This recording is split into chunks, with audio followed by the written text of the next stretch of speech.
प्रेम से बोलो सच्चे दरबार की जय। मैया शेरा वाली की जय। गोड़ लागतनी हम है बेबी बुआ। गोड़ लगतनी हम है किरण फुआ।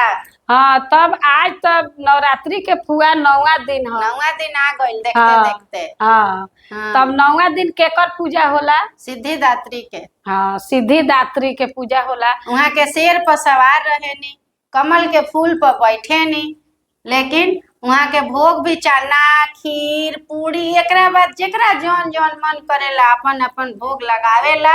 आज से एकदम यहाँ के हवन शुरू हो जाला, सब चीज शुरू हो जाला। हाँ जान तरु हवन होला त कुंवारियो खियाओ के तब वही में कोई कोई अपन कुंवारी भी खियावेला जो पूजा पाठ 9 दिन के हाँ व्रत 9 10 दुर्गा दिन के छोटा करेला। छोटा कन्या लोग के खियावल जाला। आ खिया के उ लोग से आशीर्वाद लेहल जाला और सिद्धिदात्री के आशीर्वाद से सब दुनिया के कल्याण होला। आ उनकर पूजा यही से लोग करेला।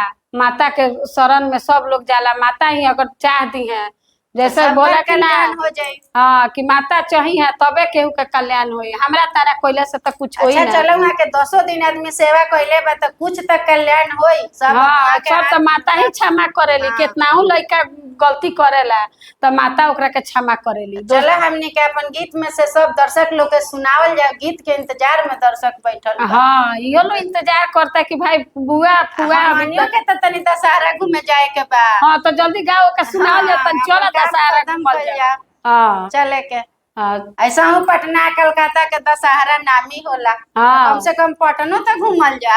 हाँ तो चलो हमनियों के तो मेला जाए के बा। बाल बच्चा तंग करी हंसन। हाँ तो चल चलो जल्दी जल्दी गाना गावा। हाँ, चलो ठीक बा, तब सुनावा आओ सुनावल चलो। जाए एगो पुराना गाना दर्शक लोग के अपना। छोटी मोटी शीतल मैया के मोटिया का डरावा है। ए मैया मोटिया का डरावा हो। ए मैया निहोरी के आंगना बहारे ले बामी के सिया भुइया लोटे हो। ए मैया निहोरी के आंगना बहारे ले बामी के सिया भुइया लोटे हो। आंगना बहार मैया घोरा भरी लवली हो। ए मैया घोरा भरी लवली हो। ए मैया सोबारन घड़ी लवाली हले कनिया के चलली हो। ए मैया सोबारन घड़ी लवाली हले पनिया के चलली हो। गाड़ी ला भरिया मैया यार चढ़वली हो। ए मैया यार चढ़वली हो। ए मैया के हुना घड़ी लवाया लगावे पूजैया बेरिया चौपल अइले हो। ए मैया के हुना घड़ी लवाया लगावे पूजैया बेरिया चाहू चल अइले हो। घोड़ावा चढ़ला आइले ब्राह्मण बेटवा हो। ए मैया ब्राह्मण बेटवा हो।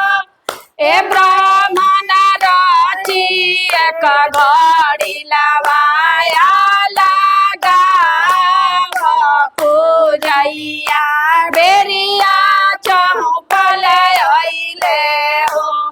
ए ब्राह्मण रची एक घड़ी लवाया लगाव पूजैया बेरिया चाहू चल अइले। जबले शीतल मैया घर लाया लगाई बा।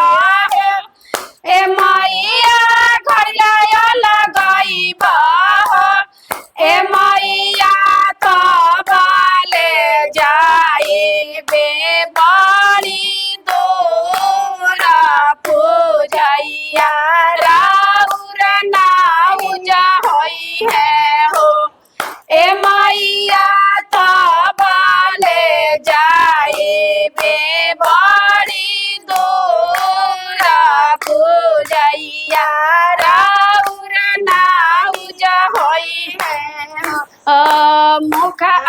मैया के तकले ब्राह्मण आनर होइब हो ए ब्राह्मण आनर होइब हो ए ब्राह्मण मुखवा के बोलले जड़ी छार पूजैया मैया के भोले होई है हो ए ब्राह्मण मुखवा के बोलले जड़ी छार पूजैया मैया के भोले होई है हो एतना बचना सुनले ब्राह्मण बेटवा हो ए मैया ब्राह्मण बेटवा हो ए मैया ने हो रे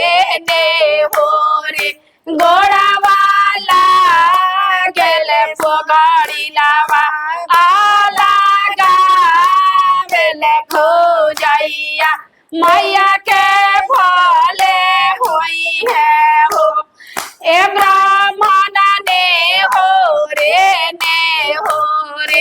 गोड़ावाला गेल घड़ी लवाया लगा बेल खोजैया मैया के भोले होई है हो ए ब्राह्मण ने हो रे घोड़ा गेल घड़ी लवाया लगा बेल घड़ी लवाया लगा बेल। तब दर्शक लोग ई गीत रउआ लोगिन के कैसन लागल रउआ लोगिन ई गीत के लाइक और सब्सक्राइब करम लोगिन और कमेंट द्वारा बताएम लोगिन कि ई गीत रउआ लोग के कैसन लागल। हाँ अपन आशीर्वाद बनैले रखी लोगिन चैनल के लाइक और सब्सक्राइब करी लोगिन। नमस्कार।